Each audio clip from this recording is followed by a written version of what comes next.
obrigada pela presença de vocês. Você que entrou nesse santuário nesta noite, eu te convido assim, esvaziar-se de si, deixar toda a sua preocupação lá fora, deixe seu coração livre para ouvir a palavra do Senhor, para entender o que o Senhor quer falar na sua vida nesta noite. Se preocupe em ouvir o recado do Senhor nessa noite. Isso é importante, porque você veio aqui para adorar e receber uma porção do Senhor. Entretanto, queridos, a palavra do Senhor é um divisor de águas para a sua vida, para a minha vida, para a vida de cada um de nós nesta noite.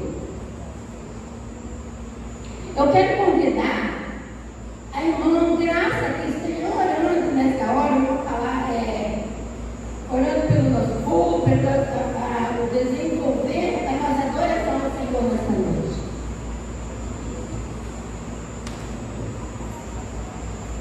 Amado Deus, nosso Pai, mais uma vez na tua presença nós estamos, ó Deus, agradecidos, ó Deus, pelas muitas e muitas bênçãos que tu tem derramado nas nossas vidas, na vida da nossa igreja, na vida de cada um de nós, Senhor. Obrigado, Deus, porque tu és um Deus de misericórdia, um Deus que tem nos sustentado, Deus, nos sustentado, Deus, a todos que estão aqui. Ó Senhor, que tu esteja, Senhor, dirigindo a vida da nossa dirigente, do nosso pregador, do nosso povo, Deus. Possa, Senhor, conduzir-nos no melhor, Deus. Também ainda lembrando, ó Deus, dos nossos enfermos. Também, Senhor, agradecendo pela preparação das crianças, Senhor, hoje pela manhã, Senhor. Deus, Senhor, na vida dessas crianças, Senhor, fazendo o melhor na vida deles, ó Deus. Ó Deus, abençoa aqueles que não puderam estar aqui neste momento, Senhor. Por algum motivo de doença, por motivo, Senhor, diversos, Senhor, que tu conheces, Deus. Ó Deus, dá-nos, ó Deus, aquilo que nós não podemos ter por nós mesmos, Deus, que nós somos dependentes de ti, Deus. Nos abençoa, nos guarda e nos dirige, Deus. Em nome de Jesus, é que nós oramos nesta hora. Perdoa as nossas falhas agora e sempre, Deus. Amém. Amém. Irmãos, vamos aos nossos avisos. Os avisos da semana. Nós temos amanhã, né, segunda-feira, o estudo da MCM na casa da irmã Edita Brito.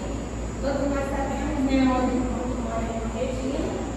E então será o estudo da revista lá na casa da irmã Regina. Na terça-feira, às 19 horas, visita da SHB, União dos Homens, ao irmão José Davi. José Antônio, o irmão conhecido como José Irmão Davi. Na quarta-feira, irmão, nós temos o culto de oração. O culto de oração, né? A palavra está dizendo, o título do culto de oração, é um dia, irmão, uma noite para estarmos orando. As pessoas que podem estar aqui, né? Estejam aqui para estar orando ao Senhor, pedindo as misericórdias do Senhor para as nossas vidas, pela nossa igreja, pelos nossos irmãos que estão enfermos, que precisam grandemente das nossas orações, das nossas intercessões. Irmão, o culto de oração é de grande importância, pois nós costumamos dizer que a oração é a alavanca que move a mão de Deus. Então, irmãos, estejam certos. A oração pode mudar a sua vida, a vida da sua família, a vida da igreja. Então, vamos orar. No sábado, irmãos, nós teremos lá 9 horas, né, todo sábado. Se reúnem os embaixadores do Rio. Nós vamos estar fazendo a nossa leitura bíblica em Salmos 25, de 1 a 5.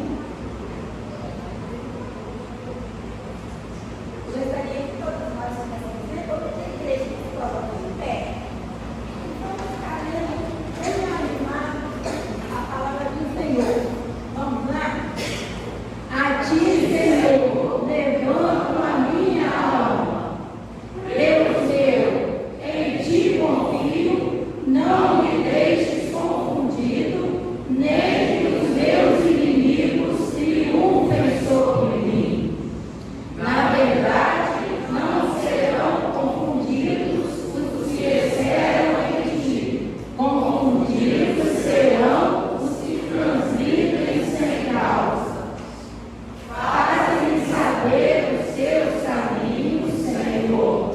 Ensina-me as tuas veredas. Guia-me na tua verdade e ensina-me, pois tu és o Deus da minha salvação. Por ti estou esperando todo o dia. Amém. Que o Senhor esteja abençoando essa palavra no nosso coração, que o irmão está se acertando. E nós vamos ter agora um momento missionário com as mensageiras do Rei.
porque o Senhor tem feito maravilhas na nossa igreja, na nossa vida, na vida dos nossos estudantes. E nessa hora, Senhor, começa, Senhor, uma porção dobrada do Teu Santo Espírito na vida de cada um de nós, Pai. Que nós possamos sair daqui cheios da Sua palavra, cheios, ó Deus, de tudo aquilo que nós precisamos fazer no decorrer da nossa semana direcionada pelo Senhor. Pai, nós entregamos tudo nas Tuas mãos, pedimos a Tua bênção, em nome de Jesus. Amém. Ministério.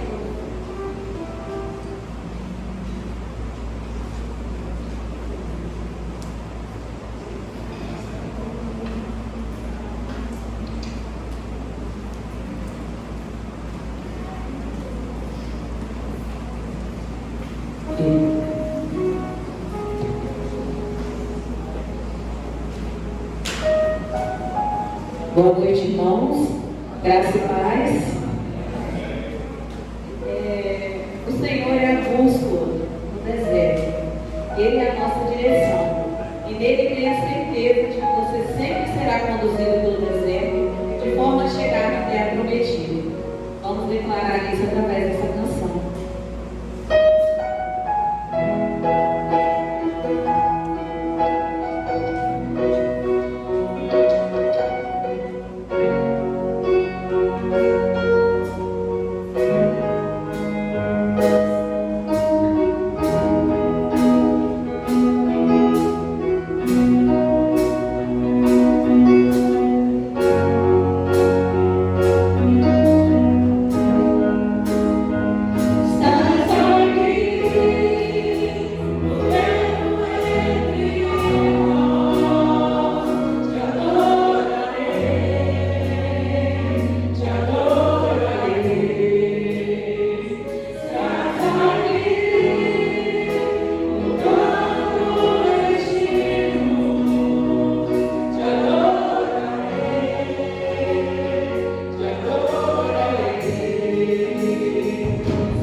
Boa noite, gente boa que segue Jesus.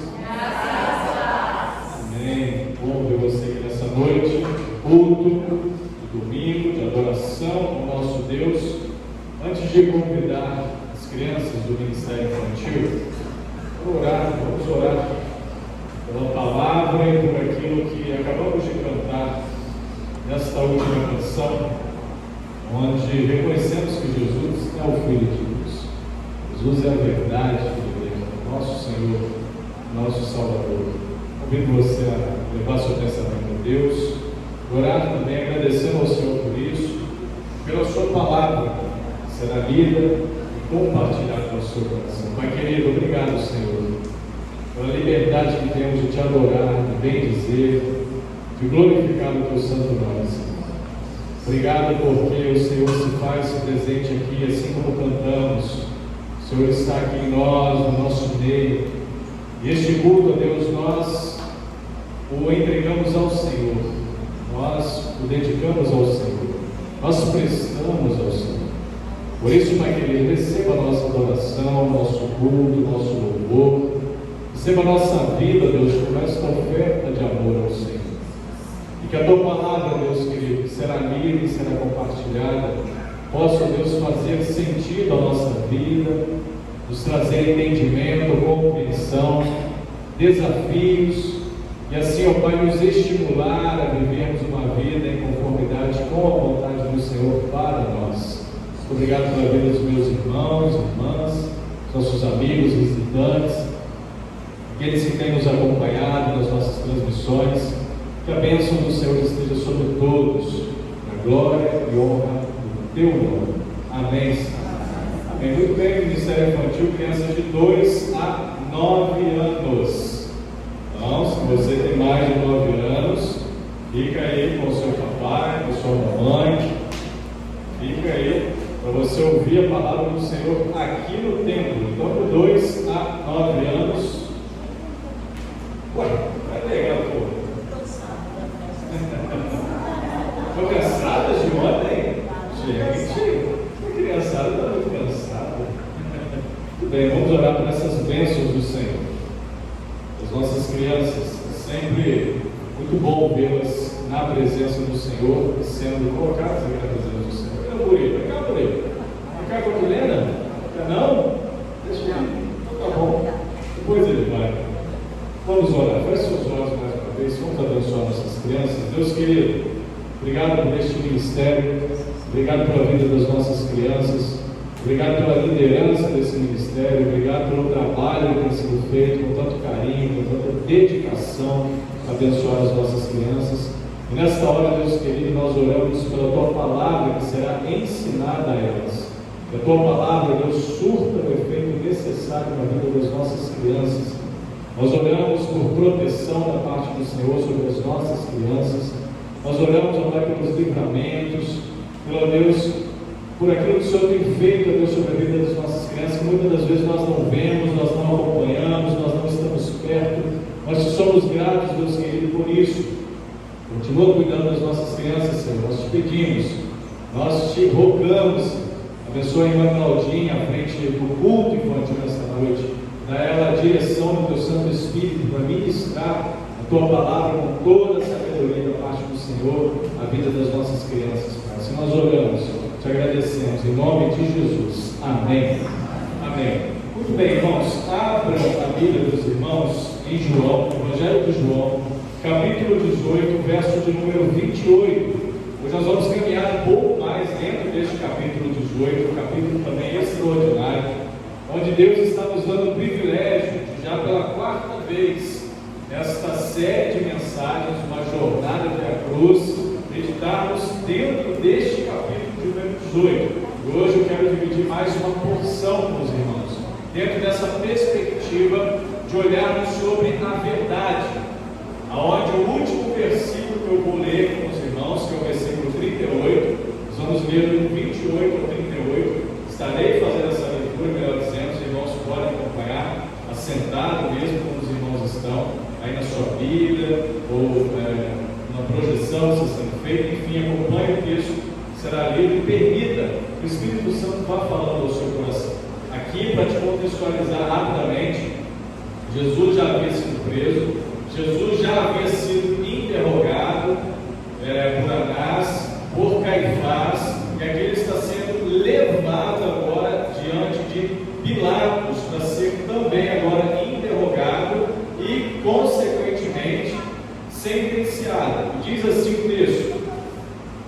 João capítulo 18, verso 28. Depois levaram Jesus à casa de Caifás para o pretório. Da casa de Caifás para o pretório, perdão, era cedo de manhã. Eles não entraram no pretório para não se contaminarem, mas poderem comer a Páscoa.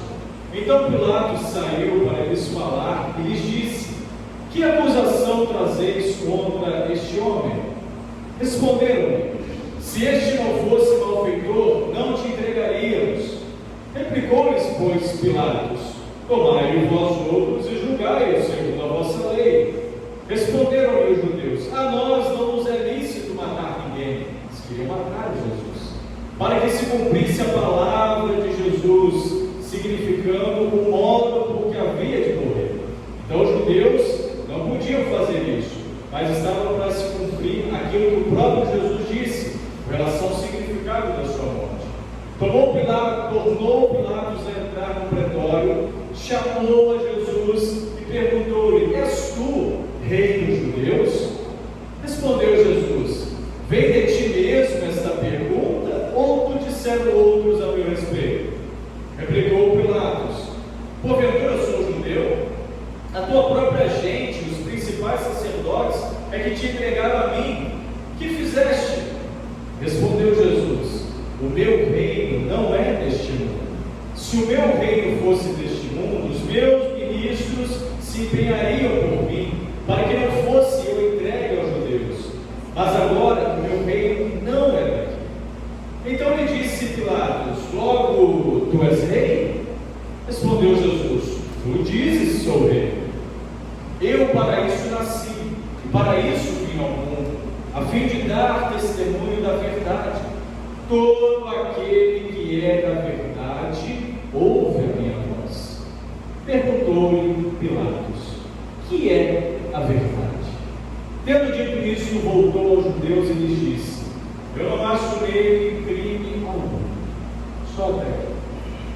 Nós estamos diante de um texto que, depois de Jesus ter sido julgado no tribunal religioso, ele havia sido preso e levado ao sumo sacerdote para ser interrogado, religiosamente falando, por aqueles crimes que, segundo a visão desses homens judeus religiosos, Jesus havia cometido. Agora Jesus está sendo foi levado ao pretório romano para ser julgado no tribunal político. Esse termo pretório, só para você entender, quando você olhar o texto, ele indica o quartel-general do governador romano. O governador da Judéia, que era essa região de Jerusalém, ele tinha sua região oficial em Cesareia. Então ele trabalhava nas regiões de Jerusalém, mas morava na Cesareia, mais ao norte de Jerusalém. Nas épocas de festas onde se juntavam muitas pessoas, e aqui era no contexto de festa da Páscoa, onde os estudiosos costumam dizer que populacionalmente falando, quintuplicava a população de Israel. Então o governador romano saía de lá de Cesareia, da sua residência, e vinha para uma residência na Judéia. Então ele ficava por ali, morando ali, e tinha residência ali. O pretório era um local anexado ao templo dos judeus. Era dividido apenas por uma escada. Então o pretório e o templo ficavam próximos, anexados, conectados. Então, dentro desse contexto aqui, se os judeus, os religiosos, que haviam prendido Jesus, estavam levando Jesus para esse interrogatório diante de Pilatos, se eles entrassem no pretório desse local de governo romano, eles estariam sendo contaminados, religiosamente falando. Aí eles teriam que passar por todo o processo de descontaminação, religiosamente falando, para que eles pudessem celebrar a Páscoa. Então, no coração deles estavam ardendo de vontade de matar a Jesus, mas eles não podiam entrar no ambiente que lhes fosse desfavorável. Então, vejam a desconexão dos fatos do coração do ser humano. Então, aqui, dentro desse contexto, eles levam Jesus até o local, deixam Jesus lá e saem, ficam do lado de fora. E aí Pilatos vai sair, vai se pôr na posição ali de liderança para conversar com os judeus, com esses líderes religiosos, a respeito de tudo isso Eles estavam acusando a Jesus. Qual era o motivo? Então esse local, esse pretório, ele ficava ali anexado, próximo ao pátio do templo de Jerusalém. Os irmãos depois podem, se quiserem conferir a respeito dessas informações, leiam o livro de Atos. Passamos por ele na nossa campanha de leitura do Novo Testamento, mas ele já está bem lá atrás, nós já estamos bem na frente, já próximo, já quase da conclusão. Deus assim nos permitir agora em dezembro. Alguns já estão bem adiantados. Ouço testemunhos e pastor, já terminei, pastor, já estou lendo o Antigo Testamento. Glória a Deus por isso. Continue firme, seja forte. Então há relatos em Atos dos Apóstolos a respeito dessa moradia da liderança romana. Há relatos no texto de Atos dos Apóstolos a respeito desse ambiente pretório, capítulo 21 de Atos, capítulo 23 de Atos. Então Jesus aqui já saiu sentenciado de morte no tribunal religioso. Havia sido interrogado pelos religiosos, e na visão dos religiosos, dos líderes religiosos, que ele merecia a morte. Então ele já havia saído dali sentenciado, acusado de quê, pastor? De blasfêmia e sedição. Blasfêmia porque em alguns momentos Jesus disse que ele era Deus, era filho de Deus, que ele era Deus. Então para aqueles religiosos era inadmissível um homem, um ser humano como Jesus, se dizer Deus, estava blasfemando. E sedição porque na acusação desses homens, na visão deles, Jesus estava aglutinando pessoas para causar um tumulto, ali dentro do governo, dos estabelecimentos, dos arredores, dentro de Jerusalém. Então Jesus era alguém de alta periculosidade na visão desses homens.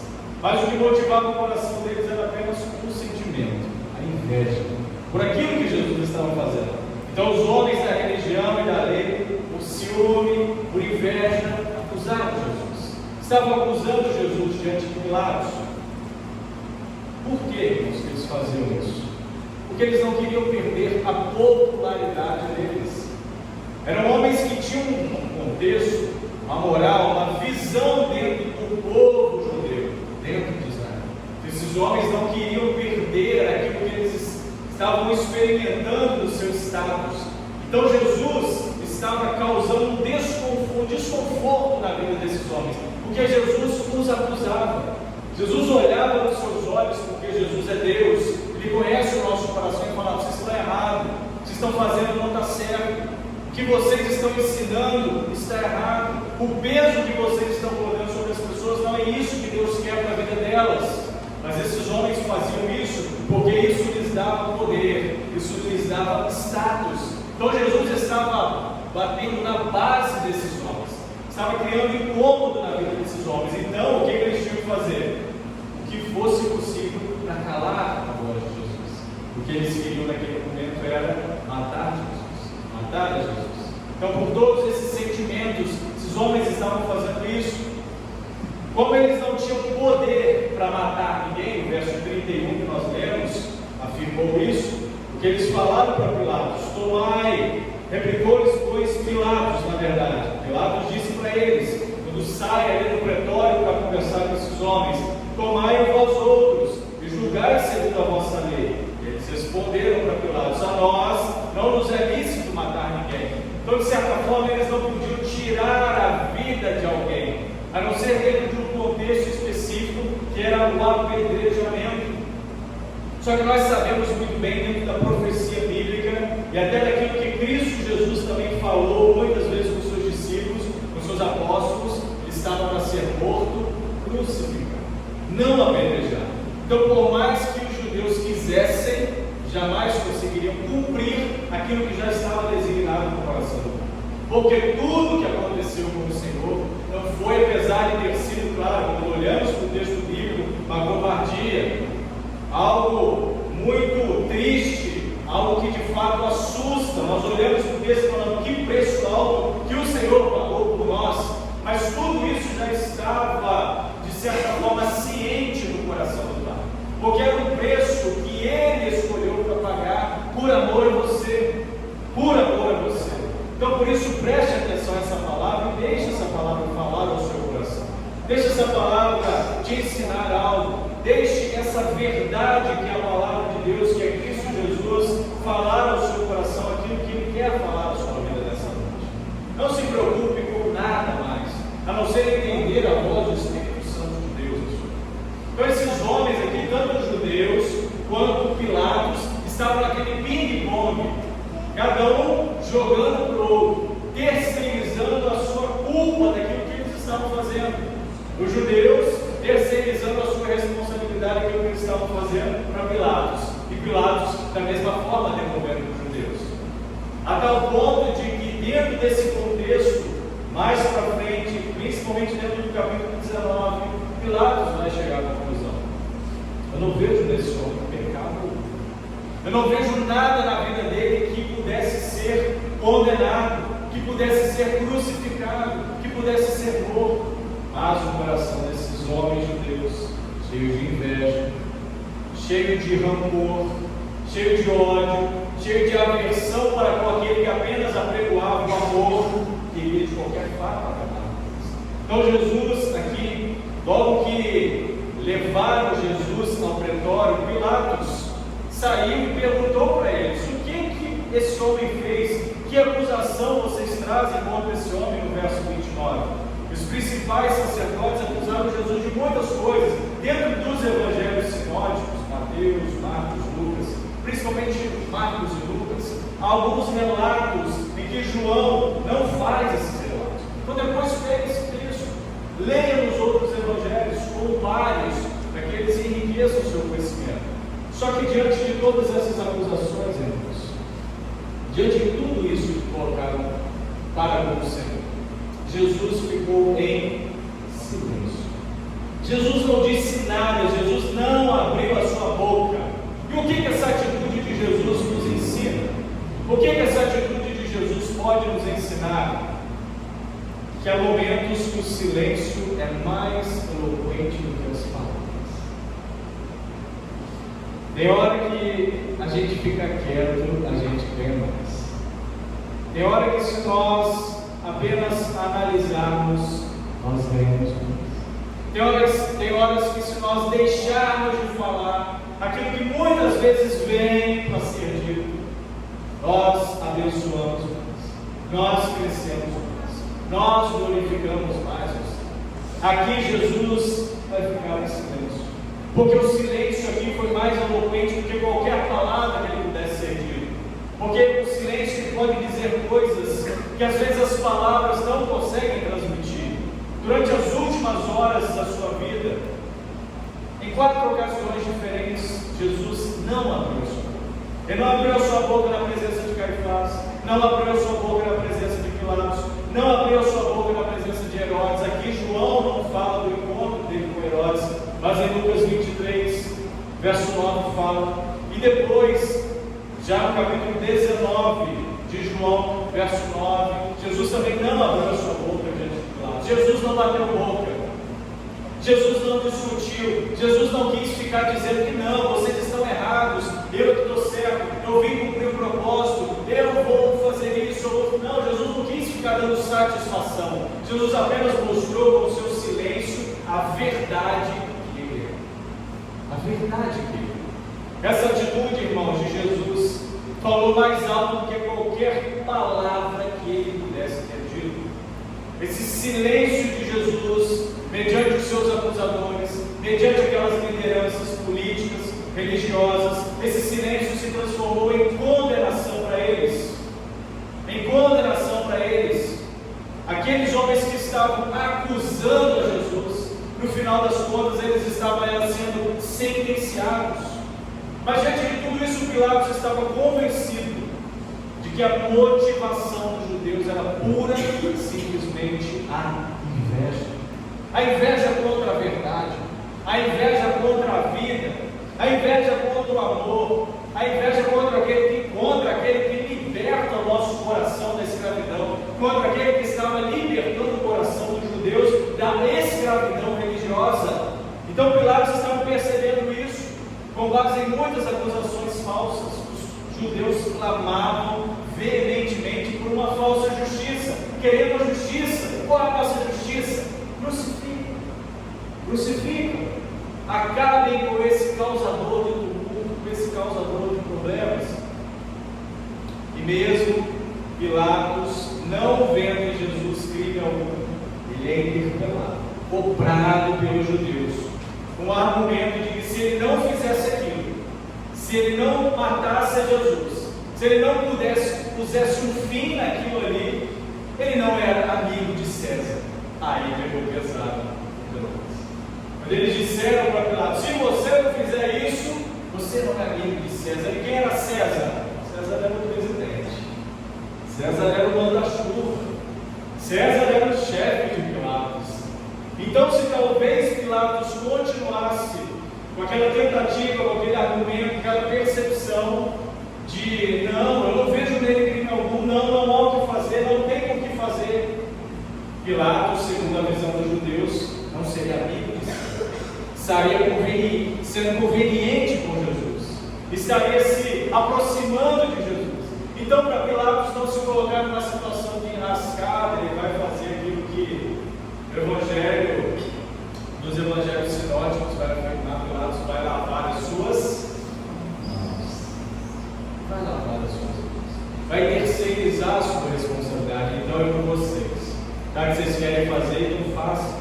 Então percebam, irmãos estão percebendo a que ponto a malignidade do coração do ser humano pode chegar quando ele está cego pelo pecado, quando ele está longe da verdade. Ele quer fazer coisas, ele intenta coisas do seu coração e faz o que for preciso para viver, para experimentar, para fazer aquilo. A hipocrisia desses homens era tão grande que a religiosidade falava mais alto no coração deles. Eles queriam manter o status, aquilo que eles estavam vivendo. Eles queriam ser santos, mas não passavam de sepulcros caiados, como Jesus disse para eles em algumas ocasiões. Os acusadores de Jesus não quiseram entrar no pretório romano, como eu disse agora há pouco, para eles não se contaminarem e poderem comer livremente a Páscoa. Ou seja, eles estavam mais preocupados com o ritual do que com a pessoa. E a palavra de Deus tem nos ensinado que sim, o próximo é muito mais importante do que qualquer outra coisa. Quem está à nossa volta, quem caminha conosco, quem convive com você, é muito mais importante do que qualquer outra coisa, qualquer outra ideologia. Mas esses homens não, estavam pensando mais neles mesmos. Não perceberam, porém, que embora observassem os rituais externos de purificação, eles nutriam no coração a mentira, a inveja e a violência. Eles estavam coando o mosquito, mas engolindo o camelo. Preocupavam-se com o exterior, mas não cuidavam do seu coração. Irmãos, o que vale mais na nossa vida é o coração. Claro, pastor, então quer dizer o que, pastor? Eu preciso cuidar do meu exterior? Claro, precisa, né? Preciso tomar banho, precisa passar desodorante, precisa escovar os dentes, precisa cuidar do seu exterior. Mas o seu coração é muito mais importante. Não adianta nada dizermos que servimos a Deus só da boca para fora, se o nosso coração está cheio de mágoa, de rancor, de pensamentos contrários à palavra de Deus. Eles acusaram Jesus de querer um trono em lugar de abraçar a cruz, e Jesus não queria nada disso. A acusação contra Cristo é de que ele era o rei dos judeus. Ele é o rei dos judeus, humanamente falando. Embora Jesus admitiu: eu sou o rei. Mas ele explicou que o seu reino, dentro desse contexto que nós lemos, não é um reino deste mundo, mas é um reino que é celestial. Então tudo aquilo que Jesus estava pregoando não causava perigo nenhum para a liderança política, muito pelo contrário. Jesus não batia de frente com liderança política. Jesus não era um revolucionário nesse aspecto. Jesus sim queria revolucionar a vida das pessoas. Jesus sim quer revolucionar a sua vida, quer mudar o seu coração, transformar a sua história. E é por isso que quando Jesus é crucificado, essa acusação rei dos judeus é posta sobre a sua cabeça na cruz. E é posta em 3 idiomas: hebraico, grego e latim. Então eles colocam nessas 3 línguas, hebraico, grego e latim, essa expressão. O hebraico porque era a língua da religião, o grego que era a língua da filosofia no contexto, o latim porque era a língua da lei romana. Então eles pegam tudo aquilo que era a informação e colocam ali: esse é o rei dos judeus. Então vamos colocar bem nítido, para todo mundo ver, para todo mundo para todo mundo ler. Agora, se aquilo fez sentido, positivo ou negativo na vida dos que liam, não sabemos. Agora, o que nós temos hoje diante de nós, que é a palavra de Deus, aquilo que está aberto diante dos seus olhos, diante da sua vida, isso, que efeito tem feito na sua vida? Efeito positivo ou efeito negativo? Efeito de quebrantamento, de olhar para essa verdade e permitir que ela transforme a sua vida, ou apenas um sentimento de que, não vejo a hora disso acabar? É muito claro diante de Deus as nossas intenções. Por isso que Cristo está interessado naquilo que o seu coração está. Então incline-se para a palavra do Senhor, para essa verdade. Porque embora Jesus colocasse sempre a verdade diante deles, eles estavam preferindo mais o que? Suas próprias ideologias, seus próprios pensamentos. Sabendo que Jesus não era réu de morte, Pilatos vai devolver ele para os judeus. Não vejo crime algum nesse homem. E recomendo eles julguem esse Jesus na lei de vocês. Não traz esse problema para mim, não. Pilatos quer uma transferência de responsabilidade, como eu acabei de dizer, uma terceirização da responsabilidade. Mas os judeus não queriam para Jesus o julgamento justo. Queriam. Já haviam decidido no coração deles que Jesus deveria morrer. Jesus deveria morrer. Por isso eles respondem: não nos é permitido matar ninguém, a gente não pode matar ninguém. Sabe por quê, irmãos? Porque a pena capital aplicada pelos judeus era o apedrejamento. Jesus não iria morrer apedrejado. Jesus não iria morrer apedrejado. Jesus iria morrer e morreu crucificado. E quem aplicava essa pena de crucificação os romanos? Obviamente os judeus não poderiam executar a Jesus, por mais que eles quisessem. E por muitas ocasiões eles tentaram pegar Jesus, prender Jesus, matar Jesus, mas eles não conseguiram, porque eles jamais fariam isso, porque dentro dos desígnios de Deus, Jesus veio para morrer e se entregar à morte de cruz. Então os judeus não poderiam executar Jesus, porque para se cumprissem as Escrituras, Jesus teria que ser crucificado, e por isso só os romanos poderiam aplicar essa pena. Verso 32, que eu li: para que se cumprisse a palavra de Jesus, significando o modo porque havia de morrer. Isso aqui é muito sério, irmão. Isso é a conexão daquilo que é a sua fé, a palavra de Deus.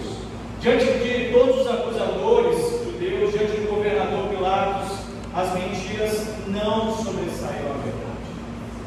Os irmãos lembram, acabei de falar agora há pouco, Jesus ficou em silêncio diante dos seus acusadores, mas os seus acusadores não sobressaíram diante de Jesus, porque Jesus é a verdade. A verdade é tudo. A verdade é que tudo estava sob o controle de Deus, e nada do que aconteceu em vão. Diante da única verdade e da fonte da verdade, Cristo Jesus, esses homens, aquelas pessoas se mantiveram cegas. E muitas das vezes as pessoas se mantêm cegas diante da palavra de Deus. A palavra está sendo pregada, clara, nítida, mas a gente prefere mais fechar os nossos olhos espirituais, a gente prefere mais tapar os nossos ouvidos espirituais para não ouvir, não permitir que essa palavra entre no nosso coração e faça diferença. Por isso, continue permitindo que Deus trabalhe nisso, continue permitindo que o Espírito Santo de Deus vá tratando o seu coração. Pilatos estava convencido de que qualquer coisa que Jesus tivesse dito ou feito não constituía ameaça para a autoridade dele. Pilatos sabia disso. Jesus não era alguém que trazia nenhum tipo de problema para ele, não era nenhuma concorrência para ele. Pilatos estava percebendo isso. A lei romana, irmãos, tinha muitas coisas sobre a sua competência, mas quando se tratava da verdade eterna, Pilatos questionou, Pilatos perguntou. Pilatos conhecia muito bem o seu trabalho, sabia a sua responsabilidade, sabia o que ele tinha para fazer, sabia discutir a natureza da verdade dentro da sua expectativa, mas quando ele olha para Jesus, quando ele percebe que diante dele é um homem diferente, ele interrompe o interrogatório com a seguinte pergunta: o que é a verdade? Você sabe o que é a verdade? Você já se deparou com esse pensamento? O que é a verdade? Muitos hoje tentam buscar respostas para isso. Muitos hoje tentam encontrar essa verdade em muitas vertentes. Mas, o próprio Cristo Jesus disse em João 14, verso 6, todo mundo sabe de nós. Jesus disse, eu sou o... Vamos de novo. Todo mundo sabe de nós. Jesus afirmou, eu sou o caminho, a verdade e a vida. Ninguém vai ao Pai senão por mim. Ninguém vem ao Pai por quê? Pastor, está errado, português, está errado. Mas Jesus não está concordância com português. Nem na língua hebraica foi o que ele disse, claro. Ninguém vem ao Pai porque Ele e o Pai são. Ele está falando dele mesmo. Ninguém tem acesso ao Pai se não for através dele. Ninguém vai ao Pai se não for através dele. Ninguém tem salvação se não for através dele, que é o caminho. Que é esse caminho, que é essa verdade, que é essa vida. A verdade de Cristo confrontou todos eles. A verdade que Jesus estava pregando confrontou todos eles. Mas eles não se renderam a isso. Não se renderam. E você, como é que se comporta diante da palavra do Senhor? Diante da verdade que é Cristo Jesus? A realeza de Cristo, divindade de Cristo, o reino espiritual de Cristo, irmão, jamais será destruído. Guarda isso no seu coração, porque o reino de Cristo é eterno. Todos os reinos do mundo vão passar, mas o reino de Cristo subsiste para sempre. Amém, irmãos? Glórias a Deus. Ninguém pode tomar o reino de Cristo por assalto. Ninguém pode destruí-lo por conspiração nenhuma. Ele não pode ser derrotado por armas, por bombas, por conspiração nenhuma, por terrorismo nenhum, por ação terrorista nenhuma. Só que quem não fizer parte desse reino perecerá eternamente. Isso é muito sério. Então, se você ainda não experimentou esse nascer de novo, se você ainda não experimentou essa verdade que é Cristo Jesus na sua vida, se você ainda não tem convicção de que Cristo é o caminho que você tem que trilhar, abra o seu coração para isso, porque jamais você poderá entrar no reino de Deus se não for através de Cristo Jesus. Amém? Vamos louvar ao Senhor.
aquilo que o Espírito Santo quis falar, que a gente falou sobre essa. Agora eu quero orar para que ele continue a partir daqui, ministrando sobre a sua vida. Deus querido, obrigado, Senhor, por essa noite de culto, de adoração, de louvor ao teu nome, onde tivemos o privilégio de nos render à presença do Senhor, Pai, em adoração, em culto, e, ó Pai, ouvindo a tua palavra, ouvindo aquilo que o teu Espírito Santo falou ao nosso coração, à nossa vida. Deus querido, a minha oração é que a tua palavra não volte vazia, Senhor. Eu possa ter encontrado, Senhor, lugar seguro no coração de cada um aqui nesta noite. Senhor querido, eu te louvo e te agradeço pelo privilégio de poder te servir. É um prazer, é uma alegria para nós, ó Pai, uma dádiva que o Senhor nos concedeu. Podemos, ó Pai, ser salvos em Cristo Jesus através daquilo que o Senhor fez na cruz do Calvário por cada um de nós. E assim experimentarmos uma nova vida contigo, Senhor. A minha oração, Deus querido, no nome poderoso de Jesus, é que o Senhor continue nos ajudando, nos fortalecendo, nos guiando, nos conduzindo, Senhor, neste caminho, nesta verdade, na vida que é o Senhor. Que as nossas ações, que tudo que fizermos, Deus querido, seja para a glória do teu nome. Por isso, ó Pai, dá-nos uma boa semana, segundo a tua vontade, segundo o teu querido. Guarda-nos e proteja-nos dos nossos afazeres, dos nossos compromissos. Que tudo que fizermos, Senhor, seja para a glória do teu nome. Que haja testemunho na nossa vida, quebrando o nosso coração, para que a cada momento, Deus, possamos ouvir mais a voz do Senhor. Possamos ser instruídos pelo teu Espírito Santo. Possamos ser conduzidos, ó Pai, no caminho, na verdade, na vida que é o Senhor. Ó Pai, dá-nos uma boa noite, que ao sairmos daqui, possamos seguir, ó Deus, para nossa casa, em paz, guardados e protegidos pelo Senhor. Que as bênçãos do Senhor estejam sobre a nossa casa, sobre a nossa família, sobre os nossos familiares, que a graça e a paz do Senhor, que as consolações eternas do teu Espírito Santo amoroso estejam sobre o teu povo, hoje e para todos sempre.